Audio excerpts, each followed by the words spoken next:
새해가 밝았습니다. 2025년. 이 한 해도 하나님의 은혜 가운데 저와 여러분들이 힘차게 그리고 아름답게 하루하루를 살아가시는 그런 삶이 되시기를 바랍니다. 새해 허락하신 하나님께 감사드리죠. 오늘 특별히 새해를 주신 하나님께 감사하며 감사의 예배로 하나님 앞에 올려드립니다. 특별히 감사 속에서 새해 우리 비전을 좀 선포하고 싶어요. 함께 이 교회가 나아가야 할 방향, 그 비전, 사역, 사명 이런 것들을 선포하면서 새해 속에 임하셔서 우리 교회와 함께 하시는 하나님, 그 하나님을 좀 함께 나누기를 원합니다. 여러분, 우리 교회의 비전은요, 바로 오늘 설교 말씀의 제목과 같습니다. 함께 울고 함께 웃는 우리. 네, 함께 따라 볼까요? 함께 웃고 함께 웃는 우리. 우리 교회 공동체가 이 비전을 이루기 위해 2025년뿐 아니라 아마도 이 비전은 우리의 평생에 이루어 가야 할 비전이다라고 저는 생각합니다. 해마다 바뀌는 슬로건이나 아니면 표어가 아니라 이것이 우리의 삶의 비전. 우리가 보이진 않지만 이것을 이루기 위해서 달려가는 그 비전. 또 꿈을 꾼다 이런 의미가 아니라 우리의 생명과 우리의 삶의 어떤 목표와 방향을 제시하고 그 걸음을 걸어낼 수 있는 비전입니다. 함께 울고 함께 웃는 우리. 우리는 바로 교회 공동체, 저와 여러분들이 이루어 그리스도의 몸된 교회를 의미합니다. 그리고요, 우리는요, 예배자를 의미해요. worship encounter, W-E, 예배자, 하나님 예배자. 그러니까 함께 울고 함께 웃는 우리가 바로 함께 울고 함께 웃는 예배자가 되는 것이고, 함께 울고 함께 웃는 교회 공동체가 되어야 한다는 그런 의미를 담고 있습니다. 이 비전을 이루기 위해 저희는 사명을 이루며 그렇게 교회 공동체를 이루어 갈 것입니다. 하나님이 우리를 위해 하시는 일이 무엇인가? 이 비전 안에서 정말 하나님이 우리를 위해서 하시는 일이 무엇인가를 발견하게 되어질 것입니다. 오늘 그래서 왜 우리가 함께 울고 함께 웃는 우리 공동체가 교회 공동체가 예배자 공동체가 되어야 하는지를 세 가지 이유를 들어 함께 은혜를 나누기를 원합니다. 왜 우리는 함께 울고 함께 웃는 교회 공동체로 존재해야 합니까? 첫 번째는요, 바로 하나님이 정하신 궁극적인 목적이기 때문입니다. 하나님은 우리를 어떤 목적으로 부르셨습니까? 큰 공동체, 큰 예배당을 지어 아니면 재정적으로 풍요롭고 사람들이 많이 모이는 그런 공동체를 목적하셨습니까? 그렇지 않습니다. 함께 울고 함께 웃는 공동체를 목적하셨습니다. 하나님께서 창세 전에 하나님께서 우리를 향해 목적하신 것은요, 바로 예수 그리스도 안에서 함께 묶으시기 위해 우리를 부르셨다는, 함께 묶으시기. 에베소서 4장 4절에 이렇게 말씀합니다.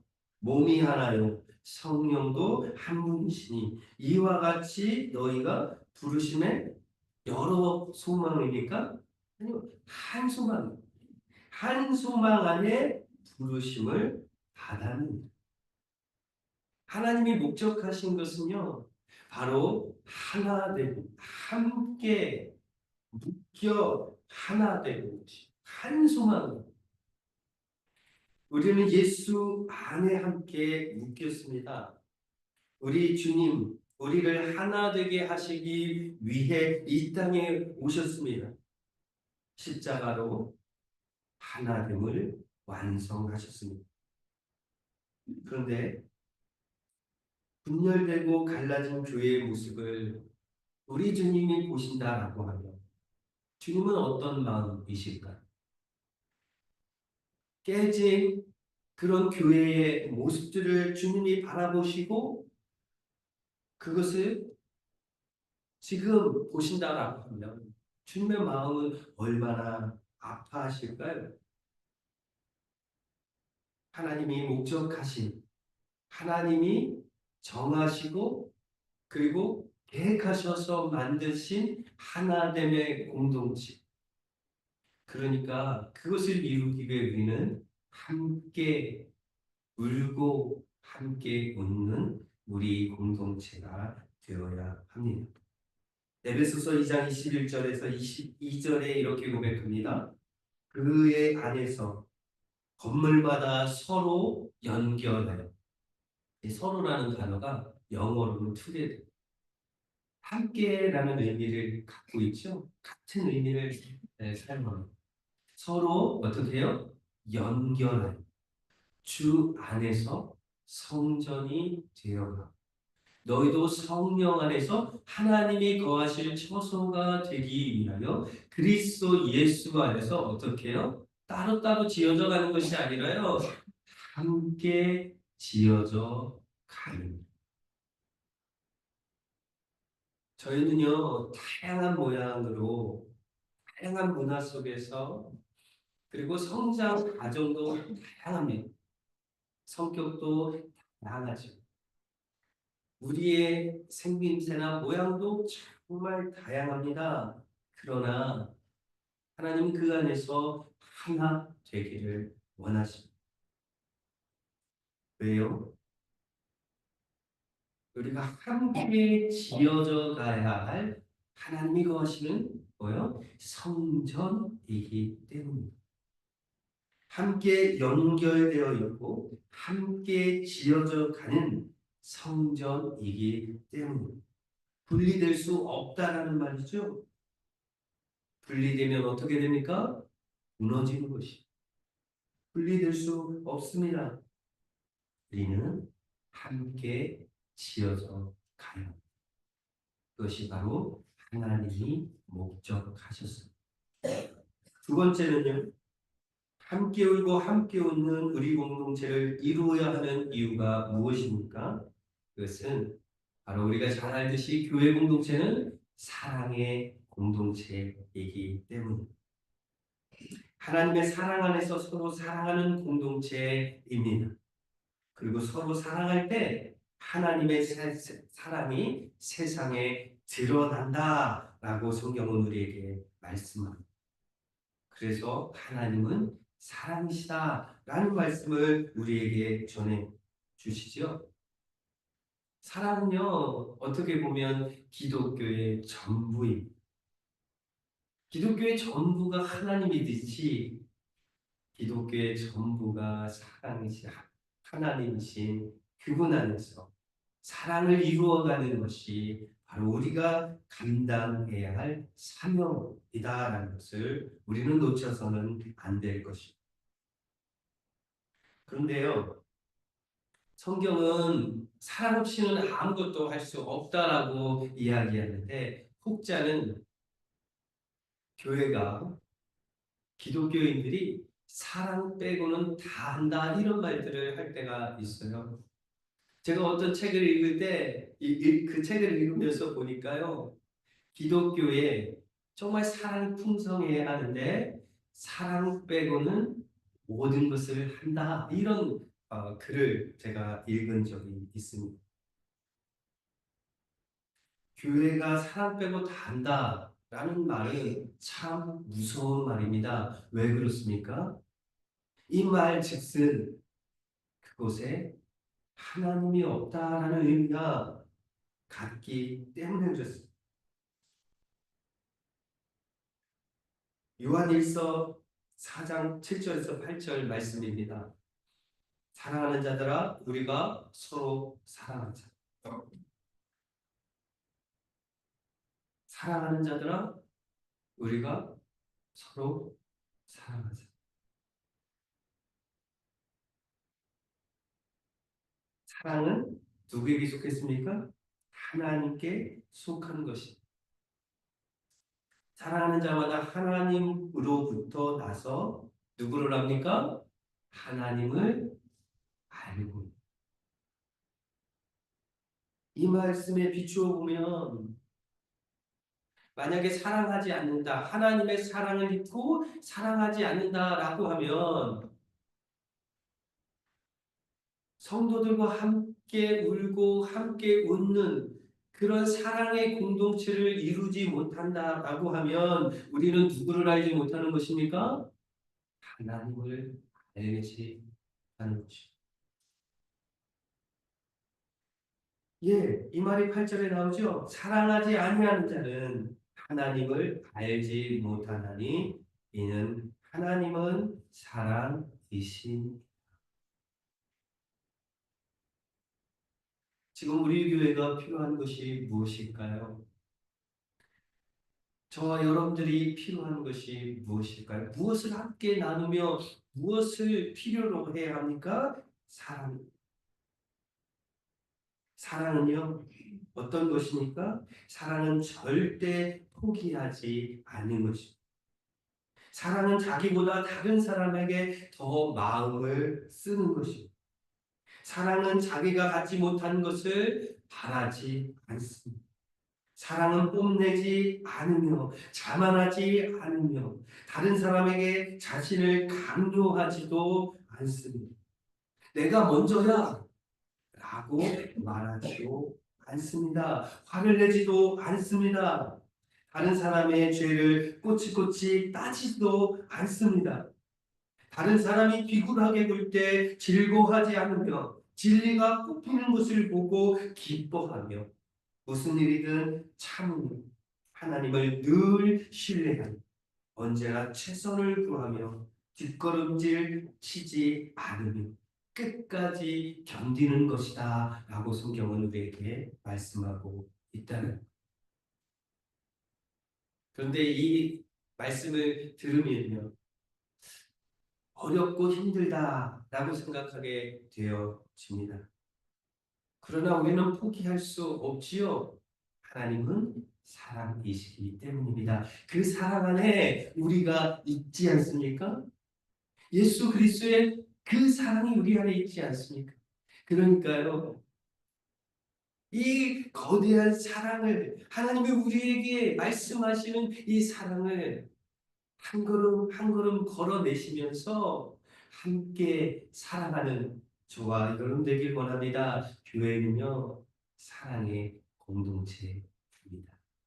여러 가지 잡음이 있어도요, 우리는 잊지 말아야 합니다. 놓치지 말아야 합니다. 교회는 사랑의 공동체.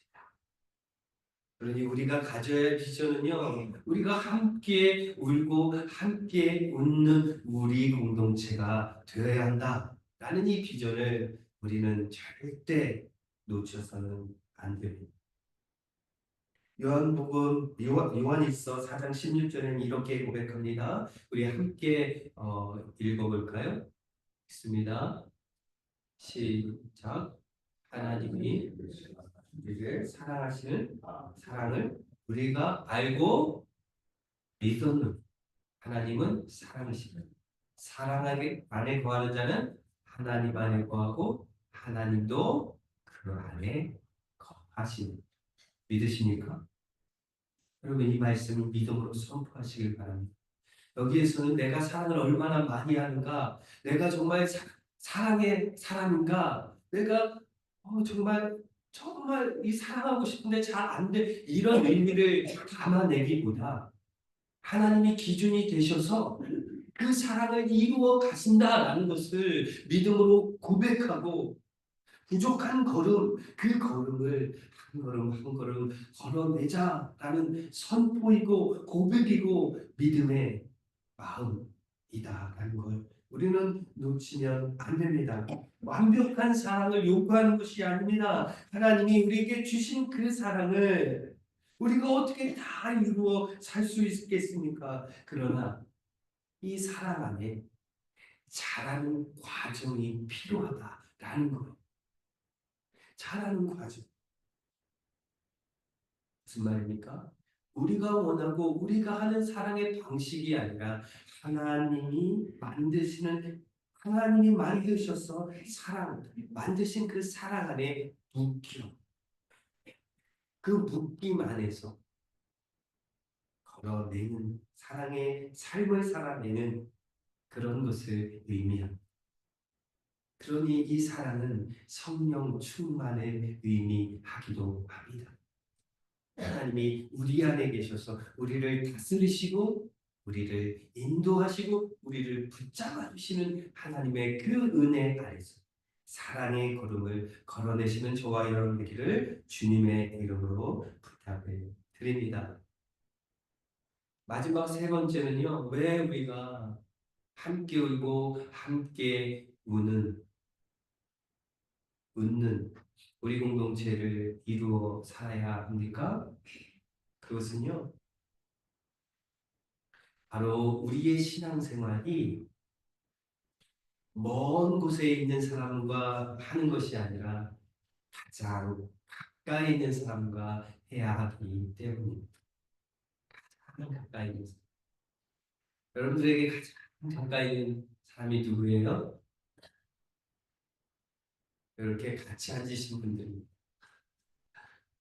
집에서 같이 사시는 분들이, 같이 이야기를 하고 같이 삶의 고민들을 나누는 사람들과 함께 신앙생활을 하는 것입니다. 어떻게 보면 수억 마일리 떨어진 곳에 계신 그런 분들과 우리가 신앙생활을 하는 것이 아니라 우리의 가정, 우리의 교회, 우리의 직장의 동료, 그분들과 함께 신앙생활을 하는 것입니다. 그러니 우리가 함께 울고 함께 웃는 우리 공동체로 세워져야 합니다. 어떤 신학자가 이런 말을 했어요. 혼자서 할 수 없는 것이 이 세상에 두 가지가 있다. 뭐라고 생각하십니까?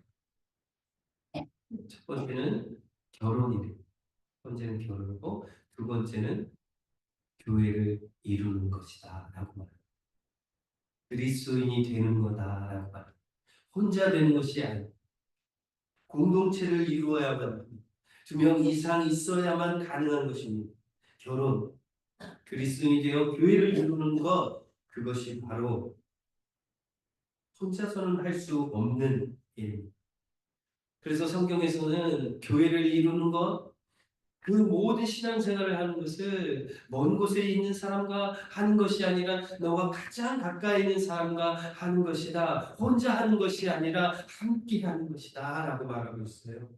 에베소서는 물론이고요. 골로새서 3장에 보면요. 어떤 이야기가 나옵니까? 그 신앙생활을 남편과 아내랑 너의 자녀들과 신앙생활을 하라고 말씀하고 있어요. 너의 상전하고 신앙생활을 해야 한다. 그러니 너희가 더 순종하고 더 사랑하는 삶을 살아야 한다라고 말씀합니다. 복종하는 일도 너희에게 필요할 것이다. 너희를 괴롭히는 상전 그에게도 복종해야 하고 순종해야 하는 것이다. 그것이 바로 신앙생활이고 믿음의 생활이다라고 말씀하고 있습니다.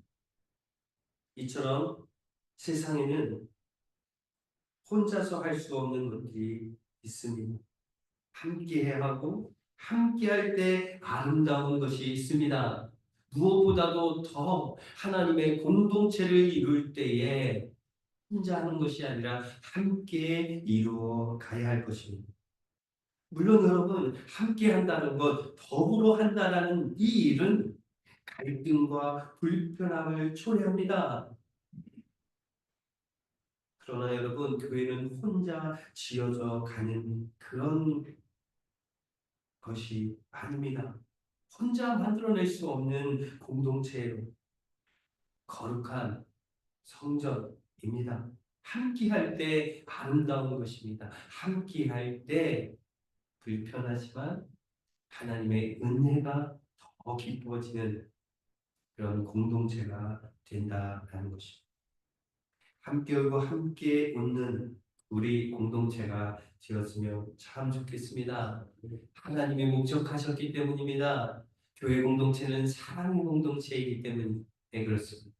신앙생활은요, 혼자 하는 것이 아니라 함께 가장 가까이 있는 그 분과 그 사람과 함께 하는 것이기 때문입니다. 이것은 갑자기 일어나는 일들일까요? 이 공동체를 이루기에 아무런 수고와 고생, 어떤 기다림 이런 것이 없이 갑자기 함께 울고 함께 웃는 공동체가 되어질까요? 아니요, 그렇지 않습니다. 우리가 새 그 송구영신 예배 때요, 저희 성도분들이 같이 윷놀이를 했습니다. 윷놀이를 하면서 막 같이 웃었어요. 즐겁고 너무너무 좋았습니다. 떡국도 먹으면서 서로 이야기를 나누면서 예, 마음이 너무나 따뜻해지고 기뻤습니다. 그런데요, 오늘 함께 울고 함께 웃는다는 의미는 그런 의미가 아니에요. 앞뒤 문맥이 있어. 앞뒤의 시간들을 보내며 그렇게 함께 걸어온 시간 안에서 갑자기 생기는 것이 아니에요. 윷놀이 던져서 뭐가 나오면 아 즐겁다 이런 개념이 아니라 수많은 시간을 함께 어떻게 하면 스트럭을 하면서 막 부딪히면서 생겨나는 그 공동체, 그 함께함 이것을 의미합니다. 로마서 12장 15절 우리가 제가 읽었는데요. 그 말씀을 한번 같이 읽어보겠습니다. 시작. 즐거워하는 자들과 함께 즐거워 우는 자들과 함께. 여기서 함께라는 단어를 주목해 주셨으면 좋겠어요. 함께라는 단어는 바로 메타. 메타. 메타라는 단어 많이 들어보셨죠? 네. 페이스북이 이름이 바뀌어서 메타로 바뀌었잖아요. 그렇죠? 맞나요? 제가 정확한 정보를 가지고 있나요? 메타. 이 메타는 어떤 의미를 가지고 있느냐 하면요. 이 헬라어의 함께라는 단어가 메타로 쓰여졌어요.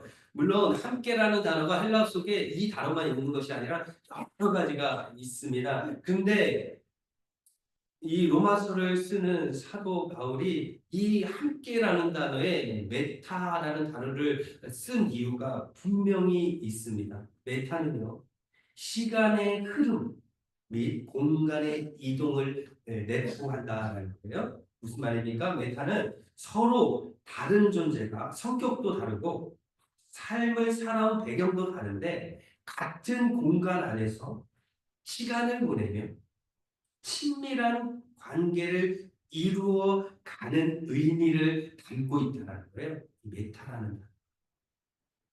예를 들어 마태복음에 보면 마지막에 예수님께서 28장 20절에 보면은 제자들에게 예수님이 십자가에 죽으시고 부활하셔서 제자들에게 선포한 말씀 있지 않습니까? 그 지상 대명령 있지 않습니까? 너희는 가서 모든 민족을 가르치고 그들에게 복음을 전해라 라고 말씀하면서 마지막에 뭐라고 말씀하세요? 내가 너희와 항상 함께 있으리라. 여기서 함께라는 단어를요, 메타라고 썼어요. 메타.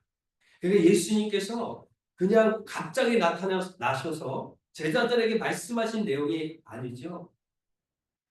예수님께서 3년이라고 하는 공생애를 보내시면서 제자들을 처음에 부르시고 그들과 함께 동고동락하셨어요.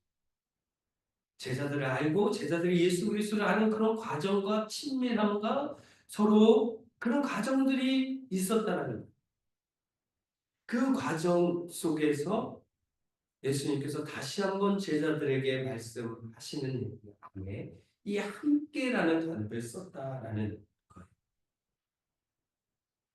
갑자기 생겨난 친밀감이 아니라 결속력이 아니라 시간과 앞에 문맥과 뒤에 문맥을 이어져 어떤 그 의미를 담아내는 글의 내용과 같이요. 이 함께라는 단어는요. 그 과정들이 필요하다. 친해지는 과정. 어떻게 보면 서로 뭐 다투면 정이 더 생긴다고 그런 과정도 필요하고요. 그런 과정, 그런 의미를 담아내는 단어가 함께라는 단어. 그러니까 함께 울고 함께 웃는다는 것은요. 야, 오늘부터 내가 너랑 함께 울고 함께 웃을게라고 해서 만들어지는 것이 아니에요. 그와 함께 시간을 보내고 그와 함께 고민하고 그와 그를 때로는 기다려야 하는 시간, 참아내야 하는 시간들이 필요한 과정, 그 과정 속에 만들어내는 것이 바로 함께 울고 함께 웃는 것이다 라는 것을 놓치지 않기를 바랍니다. 사랑하는 여러분, 2025년 우리 교회 비전을 선포합니다. 함께 울고 함께 웃는 우리가 되십시다. 그 비전을 이루기 위해 우리 함께 그 걸음을 걸어내시는 저와 여러분 되기를 원합니다. 결론은 말씀을 맺도록 하겠습니다. 구원받기란 쉽다. 그러나 공동체가 되기란 어렵다. 지독히 어려운 일이다. 라고 어떤 한 신학자가 이야기했습니다. 그래서 교회는요, 구원받음에 실패하는 것이 아니라 공동체를 이루는 것에 실패할 때가 있어요. 때로는 교회가 분열되고 나뉠 때가 있죠. 여러분 보지요. 소식을 듣습니다. 가까운 교회들이 그런 어려움을 당했다라고 이야기합니다. 그런데요, 그것은 구원에 실패한 것이 아니에요. 공동체를 이루는 것에 실패한 것입니다. 하나님이 안 계신 것이 아니라 우리가 함께 울고 함께 웃는 우리 공동체를 이루어가는 것에 실패한 것입니다. 사랑하는 여러분, 저와 여러분들은 구원받은 하나님의 백성입니다. 그러니 하나님의 목적하신 것이 무엇인지를 깊이 깨닫고 알아가는 저와 여러분 되기를 원할 때에요. 함께 울고 함께 웃는 공동체를 비전으로 꿈꾸며 그렇게 걸어내는 저와 여러분 되기를 원합니다. 기다려주는 저와 여러분 되기를 바랍니다. 서로 이해하는 과정이 필요하다라는 것을 우리가 생각하는 저와 여러분 되기를 바랍니다. 일림의 왕이라고 불리는 사자를 아무리 맹독한 녀석이라도 아주 유순한 고양이 같이 이렇게 다루는 아주 뛰어난 조련사가 있었습니다. 누군가가 그에게 사자를 훈련하는 게 어려운 일이기에 어떻게 하면 그렇게 온순한 그런 사자를 만들 수 있는가? 그 비결이 무엇인가 물었습니다. 그러니까요, 그 조련사가 이렇게 대답합니다. 사자를 이해하는 것이 중요합니다. 사자를 이해하는 것이 무엇이냐고 되묻자 조련사는 모든 사자는 서로 다르다는 사실을 깨닫는 것이라고 대답합니다. 사자를 비롯해 다른 동물도 사람도 각자의 성향과 개성이 모두 다르지 않습니까? 그래서 뛰어난 조련사는 그 차이를 이해하고 각자의 고유한 모습, 마치 우리를 하나로 부르셨지만 우리가 다양한 지체로서의 은사들을 활용해 교회를 세워 각자의 고유한 모습 그대로를 받아들이는 데서 시작했던 것이다 라고 이야기합니다. 사랑하는 여러분, 우리가 아름다운 공동체를 이루기 위해 함께 울고 함께 웃는 우리 공동체를 위해 서로 다름을 인정하며 이해하는 저와 여러분들 되길 원합니다. 그러므로 인하여서 하나님의 영광이 이 교회를 통해서 드러나는 놀라운 은혜를 경험하는 저와 여러분 되기를 주님의 이름으로 부탁을 드립니다.